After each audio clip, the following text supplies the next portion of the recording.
Alrighty, ladies and gentlemen. I have a pretty decent amount of content already published here on Patreon, but this month there's going to be quite a bit more. I'm going to continue doing the daily, or essentially the nightly audio readings where I read from certain books. Having a ton of fun with the Patreon page. I like how smooth it's working. It's nice to have kind of a breakaway page from the public YouTube channel. I am going to start talking about some sensitive stuff here on the Patreon page that I just don't want to publish on the YouTube videos. But I've said that in previous videos, so I don't want to repeat myself. I am going to do a little reading in tonight's video from Dr. Norman Walker's book, Colon Health, The Key to a Vibrant Life. You can regain the vitality of your youth. This book essentially is about colonic irrigations, also known as colonics. And if you've never heard of a colonic irrigation before, you might be thinking that I'm referring to enemas, but no, I'm not. An enema is much different than a colonic irrigation. A colonic irrigation is when you have multiple gallons pumped through your colon to help break up, multiple gallons of fluid through your colon to help break up impactions and to free and rid the colon of debris and excess mucoidal plaque, impacted fecal matter, impactions, parasites, you name it. But it's not like an enema. With a colonic irrigation, you actually go and you see a colon hydrotherapist, excuse me, and they lay you down on a table and they hook a speculum into the rectum, and it pumps water in, but at the same time it's pumping water out. So they can flush multiple gallons of fluid through your system without it all building up in your colon. And you know, an enema bag, it's usually around 4 to 8 cups or more of water, depending on if you're doing a low enema or a high enema. And you insert water into the colon with an enema. You usually hold that water for a prolonged period. Sometimes you might do a little bit of yoga or stomach shaking to help the water move around and slosh around within the colon to help it break up impactions, and then you will go to the toilet and expel the fluid.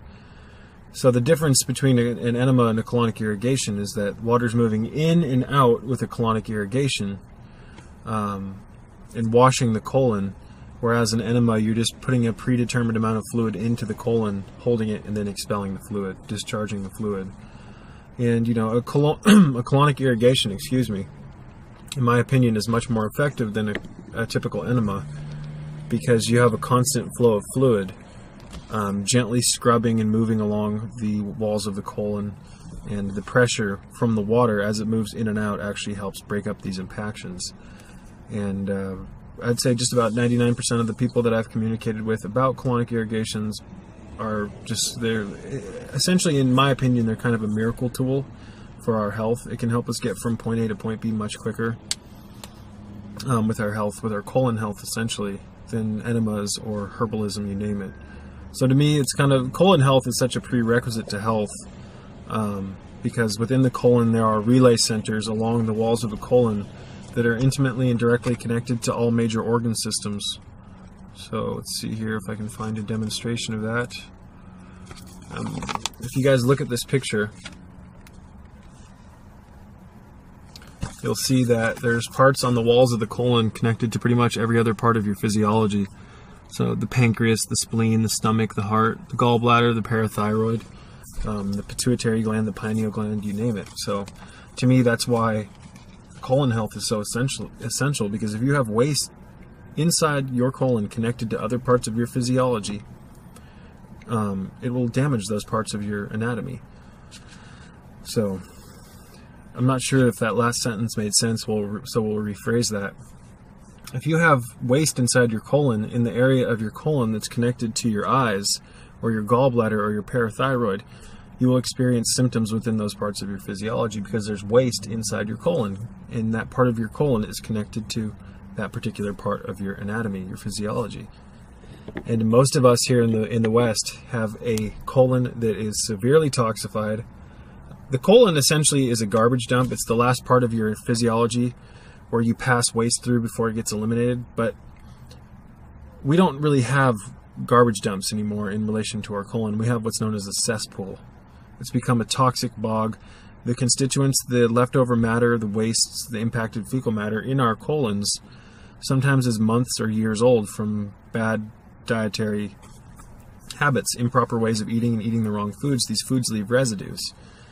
And these wastes, once they get stuck in your colon, inside your small intestine, whatever part of the physiology it gets stuck in, these constituents, these leftover foods, these waste products begin to rancidify, putrefy, ferment, and toxify. It toxifies due to the fact that you have waste matter rubbing up against your tissues. And these waste matters are highly acidic, and they don't belong in the body. So that's why I talk about not only enemas and colon cleansing, but colonic irrigations as well. Many people might be saying, well, isn't that dangerous to pump water in and out of your colon? In the same way that there's propaganda against veganism, there's propaganda against distilled water, there's propaganda against colonic irrigations. There's people who will claim that enemas will kill you. I've done hundreds of enemas. They've only increased my health. They've only helped my body help itself. I can't tell you how many pounds of waste I've removed with enemas and fasting and these protocols that, I mean, if you go on the internet and you type in, are colonic irrigations safe, chances are you'll find a handful of articles saying no. And most of the people who are making articles like this and spreading this fear-mongering are people who have never really even done a colonic irrigation or an enema, who have never experimented with things like veganism. I can't tell you how many bogus articles there are on the internet talking out against veganism. People who have never been a vegan making articles about how bad veganism is and how you should adopt their diet and live on meat and all this other constituents. So if people are going to make opinions, I hope that they've at least experimented with what they are trying to discredit, because that's a sign of folly, that's a sign of foolishness, that's a sign of ignorance. It's unfortunate. So, I mean, to me, it's like, I've done the experiments, I've done the research, I've done the trial and error, I've done so many experiments on myself with colon cleansing. These protocols are safe, they are effective. It's unfortunate that there's so much discrediting going on in relation to things that work. But again, there is the approach of understanding that everyone reacts to everything differently. What works for me may or may not work for you, and that's the kind of tricky part of health. You know, things like the hibiscus flower water tea that I drink, things like the African red tea rooibos that I drink, it may not affect you in the way that it does me, but there's so many different things that you can experiment with, so many different herbs, so many different teas, so many different protocols, there's so many different forms of clean water that you can find something that suits your personal constitution and works for you. So the alkaline water from like the Kangen machines, I don't like it. Too expensive, doesn't work for me. I like distilled water. I like putting my distilled water through a restructuring process, but for some people, they favor the ionizers, the alkalizers, the Kangen machines, or reverse osmosis. Just do something to get yourself in alignment with a healthier lifestyle. The journey of 1,000 miles starts with one step, and once you realize that the first step is half of the journey, you'll realize that just aligning yourself with health and doing little things each day, taking baby steps towards greater health, is the key. And I say that the first step is the half of the journey because a lot of people are intimidated with health. A lot of people don't know how to make the first step. A lot of people are so set in their ways that they literally cannot make their first step. So, I mean, if you do something different today that you're not used to, if you break one of your old habits and align yourself with health and just make the first step and just go one day changing things in your life, in aligning yourself with health, I mean, you're going to make a huge advancement in your journey of 1,000 miles, metaphorically speaking. So, for me, when I was an alcoholic, when I had decided to stop drinking, the first 24 hours without me drinking was half the journey. There were periods where I never thought I could go 12 hours, 14 hours without alcohol, but when I got through the first 24 hours, and I realized that I can go another 24 hours. Once I got through the first 3 days, I had made half the journey. And now I've been sober for so long I can't even keep count. So I like to recommend simple things that you can change in your life as well that can have profound effect in the long run, things that are very simple to adopt. So it may be difficult for people to adopt a vegan lifestyle right off the bat. It may be difficult for people to let go of all the meat all at once. But in the meantime, you can make little tweaks to your diet while at the same time doing these simple things, which I'm going to talk about now briefly, such as getting a water filter for your shower, a shower dechlorinator, a shower filter. So, I mean, a lot of people can't wake up and just have a pristine diet every day. Again, there's emotional attachments to certain foods, and that's why people struggle, including myself, with diet at times, because there's certain emotional attachments. But it's very easy to just get a water filter, a shower filter for your shower, and bathe in clean water every day. That does not take effort. It does not take effort like letting go of the meats or letting go of this and that. It's very easy to just put a shower filter on your shower, and now you have clean water, or I'd call it cleaner water, to bathe in. That alone will make such a drastic improvement in your health over the next 6 months that if you got a shower filter today, if you don't already have one, that's an essential, you guys. And there's a lot of people as well that I've talked to, that I've had consultations with, who they buy a shower filter and they don't experience any results, and they wonder why it's not working for them. They say that the shower filter is just a scam. It's because you bought the wrong shower filter. You do get what you pay for in relation to health, and for as many good quality shower filters that there are on the market, there's twice as many bad ones. So I recommend the Cousin TS 105, the Turbo Shower 105. That is a great shower filter. The first time I bathed in water from one of those turbo shower filter setups, it felt so good to get out of that shower. My skin felt so soft. It was supple. I felt like I was being nutrified. It actually felt like the shower nourished me, like I was absorbing nutrition from the water.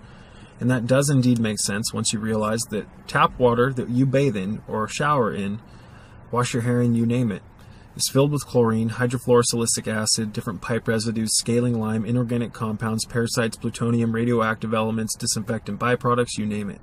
Cobalts, algicides, there's so many things, lead, arsenic, heavy metals in the water, and if you're bathing in that, it is destroying your health, you guys. Showers are indeed killing us, especially when we use hot water in our showers.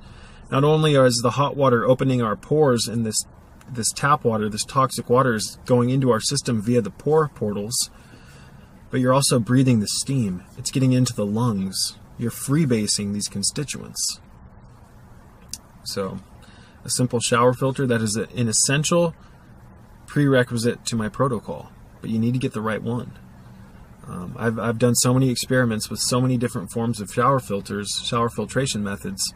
Only a small handful of them work efficiently.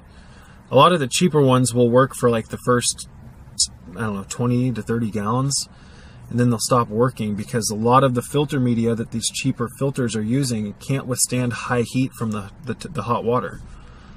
So you need to get one that can filter hot water without it damaging the filter media and making the filter media lose its filtration efficacy. I've even seen shower filters that say do not use hot water. It will destroy the filter media. I mean, who does that? I don't know anyone who bathes in only cold water. Now, I know people who utilize cold water therapy, cold showers, you name it. I do it from time to time, but sometimes I just want to take a hot, nice, relaxing shower. People will tell you that hot showers aren't good for you and that cold showers are the best form of showers. Cold showers will make you feel alive and it'll amplify you with energy. You will feel completely different if you take a cold shower compared to a hot shower. But there are times where a hot shower is good for us. It relieves stress. It opens up the sinuses. It stimulates stress relief in the muscles. It's emotionally satisfying after a long, hard day to get the hot water and just rinse yourself off. Bathing is a very spiritual process. Cleanliness is a very spiritual process. But if we're cleaning ourselves in the wrong constituents and the wrong fluids, you name it, if we're cleaning ourselves improperly, it defeats the purpose. So anyways, I wanted to read a little bit about colon health. Before I start reading from this book, I wanted to say that, people who say colonic irrigations or enemas are unsafe, I'd like to ask you this. What's safer? Leaving the toxic residues in year after year, month after month of waste in your system, in your colon, that's going to toxify, rancidify, putrefy, ferment, and destroy your tissues? Is that safer than utilizing some simple procedures to help get this stuff out? Otherwise, the waste will just keep accumulating and accumulating and accumulating. And I'm not someone who's just saying that based on my intuition. I know that our bodies harbor waste. I've eliminated pound after pound, impacted fecal matter, parasites, mucus, candida, fungal networks, ropeworms, undigested food. One time I was doing a colon cleanse, and I was utilizing a coffee enema protocol during the cleanse, and I inserted some coffee into my colon via the enema bag that I use. And after holding it for about a minute and a half, I had this intense urge to run to the toilet that I've never had before, utilizing enemas. And I ran to the toilet and I sat down, and I felt this intense pressure in my gut, and I pushed, and I eliminated. It was painful. It wasn't, how would I say it? Excuse me. It was the strangest bowel movement I've ever had. It was somewhat painful. I've never felt something come out of me that size, and I didn't know what to expect. And when I looked into the toilet, I fished the thing out because it was off to the side of the toilet bowl. That may sound gross to people, but I like to look at what I eliminate. I like to see what comes out of my system. And I'll talk about that after this little rant. But I had a plastic fork next to me at the time, and I grabbed this thing from the side of the toilet, and I looked at it, and it was as hard as rubber. I could not cut through it with the fork. It was flat. It was about that big, and it was flat, and it looked like tire rubber. And for some reason, I don't know why, but I didn't take a picture of it. I'm the type of guy that likes to document everything that I cleanse out of my system, and that may sound strange to people that I fish this stuff out to look at it, but I like to know what parasites I'm eliminating. I like to look at the stuff I'm expelling because I like to know just how toxified this physiology was. And I also know that I live in a world where people often require proof to believe you. So people say, oh dude, what are you doing? You're fishing this stuff out of the toilet? Well, this stuff was just inside me, living inside me. It was inside my vehicle, my corporeal body, my organism. And so if that was inside of me, why is it gross that I'm looking at it, excuse me, now that it's outside of me? It's grosser to leave it within you. But I've eliminated a ropeworm that was probably 2 feet long, a large bundle of worms that I have a picture of, multiple pictures of, that I eliminated with the Gotu Kola enema. I mean, the list goes on and on and on, ladies and gentlemen. A clean diet, a mucusless diet, will only serve us to a certain extent. It's the colon cleansing via the enema bags and the colonic irrigations that really will amplify the healing process and allow us to open up some space in the colon so that we can regain our vitality. But I do want to read a couple passages from Dr. Norman Walker's book, Colon Health.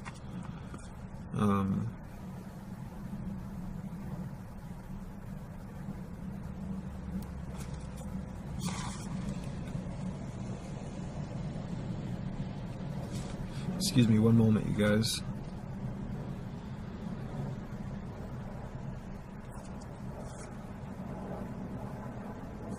Besides the formation of these peristaltic waves, the first half of the colon has two other very important functions. First, it must extract from all the residue coming from the small intestine any available nutritional matter which the small intestine was unable to collect. For this purpose, it mulches the material which passes into it from the small intestine and transfers the liquid and other elements through its walls into the bloodstream. The nutrition which has thus been extracted from the colon is collected by the blood vessels lining the walls of the colon and is carried to the liver for processing. Obviously, if the feces in the colon have putrefied and fermented, any nutritional elements present in it would pass into the bloodstream as polluted products. What would otherwise be nutritional becomes, in fact, the generation of toxemia. Toxemia is a condition in which the blood contains poisonous products which are produced by the growth of pathogenic or disease-producing bacteria. Pimples, for example, are usually the first indication that toxemia has found its way into the body. The other important function of the first half of the colon is to gather from the glands in its walls the intestinal flora. Excuse me, let's read that one more time. The other important function of the first half of the colon is to gather from the glands in its walls the intestinal flora needed to lubricate the colon. Far too many people, professional and laymen, think that enemas and colon irrigations wash out the intestinal flora and thus deprive the colon of valuable means of lubrication. This school of thought is utterly false and totally devoid of truth and fact. Obviously, when the packed accumulation of feces in the bowel leads to fecal incrustation, it is not possible for the lining of the colon to function normally, and the glands in this lining cannot produce the necessary intestinal flora or lubrication.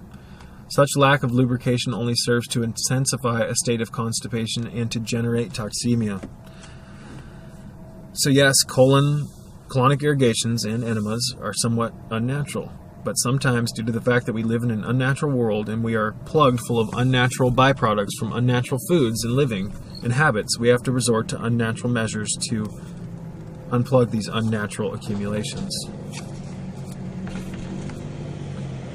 This fecal incrustation interferes with, if it does not actually prevent, the infusion of the necessary intestinal flora for colon lubrication, the formation of peristaltic waves for evacuation purposes, and the absorption and use of the additional nutritional elements present in the waste residue coming into the colon from the small intestine. It does not require much imagination to perceive that the adhesive quality of the feces in the colon is readily susceptible to creating a coating on the inside of the lining or wall of the colon, resembling a layer of plaster in its consistency. It is equally obvious that such a coating, in preventing the normal function of the colon, has the insidious effect of becoming a generator of toxicity to the detriment of health, happiness, and longevity. I'm going to repeat that one more time. That is a powerful little paragraph here on page 9. It does not require much imagination to perceive that the adhesive quality of the feces in the colon is readily susceptible to creating a coating on the inside of the lining or wall of the colon, resembling a layer of plaster in its consistency. It is equally obvious that such a coating, in preventing the normal function of the colon, has the insidious effect of becoming a generator of toxicity to the detriment of health, happiness, and longevity.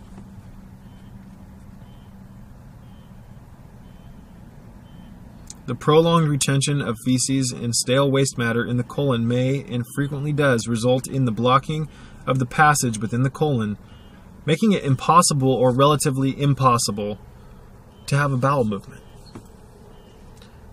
Dr. John Christopher, a very well-known herbalist who founded the School of Natural Healing, who developed the lower bowel formula, which is a famous colon detoxification formula, all herbal formula that is usually, you use it for about 9.5 months, and it cleans the colon and strengthens the digestive muscles and the digestive fortitude. Excuse me, one moment. He said that a healthy individual with good digestion should have 3 to 5 bowel movements a day, and I do believe that, because after utilizing his lower bowel formula for a prolonged period, I was indeed having at least 3 bowel movements a day. It was amazing how much waste that formula helped me get rid of without the use of enemas or colonic irrigations. His products are very well blended. He was a master of blending herbs properly so that they synergistically worked. His formulas never caused any discomfort, any cramping, you name it. A lot of the herbal laxatives and the slimming teas on the market, although I do use them from time to time, they're not blended by a master herbalist. They're not blended by someone who knows how to blend these herbs properly so that they don't cause cramping, or that, a lot of herbal laxatives and colon cleanses on the market, they will make you cramp, and it can hurt so much just to utilize these herbs and these teas. And that's why I favor Dr. Christopher's formulas. They're gentle and they're effective. Dr. Christopher was someone who worked on thousands of patients. He was incredibly well known. A lot of the people nowadays who are making these formulas, they just haven't had the experience and the hands-on interactions that someone like Dr. John Christopher had. He was a total pioneer, and he developed over 50 of his own unique formulas that are still in use today, and people have tried to modify them, and you can't get any better. They've withheld the test of time. They still work to this day, and modifying them seems to make them lose their efficacy. I do believe that he was guided by a guiding hand, and the angelic kingdom was watching over him. He was a very, very interesting man who helped many people heal, gave hope to thousands of people who thought they were on their deathbed, you name it. Nature is where healing lies. Simple natural law is where healing lies. Taking care of the glandular system, taking care of the thyroid. Our thyroids here in this matrix are so iodine deficient. I believe it's about 98% of the population is iodine deficient, and about 98% of the population is magnesium deficient. I said it once, I'll say it again.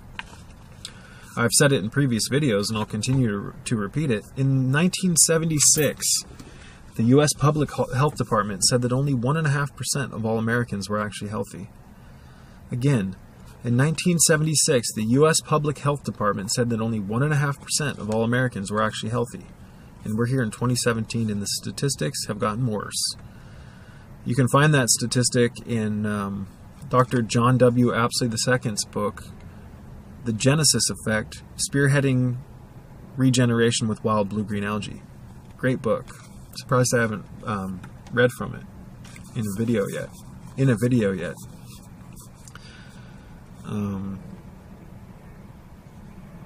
My study and intensive research on this subject convinces me more than ever that no treatment or healing procedure should ever be started without first giving the patient a series of colonic irrigations in order to clean out the colon and remove incipient. Let's repeat that one more time. My study and intensive research on this subject convinces me more than ever that no treatment or healing procedure should ever be started without first giving the patient a series of colonic irrigations in order to clean out the colon and remove the incipient source of infection. So according to Dr. Norman Walker, a man that lived to be past 105, he believed that pretty much all disease can be located in the colon. And if someone's sick,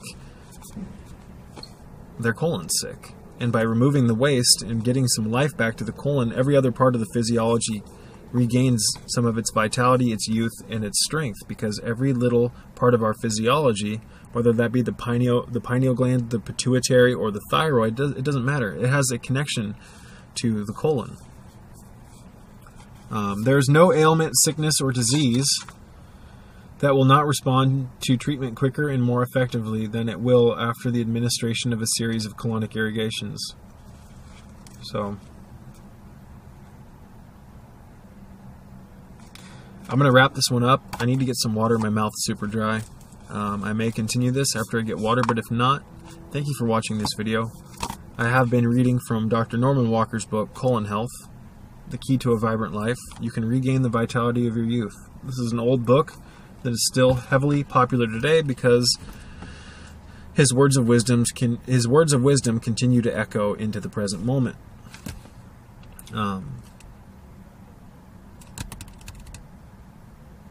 Until next time, peace be with you all.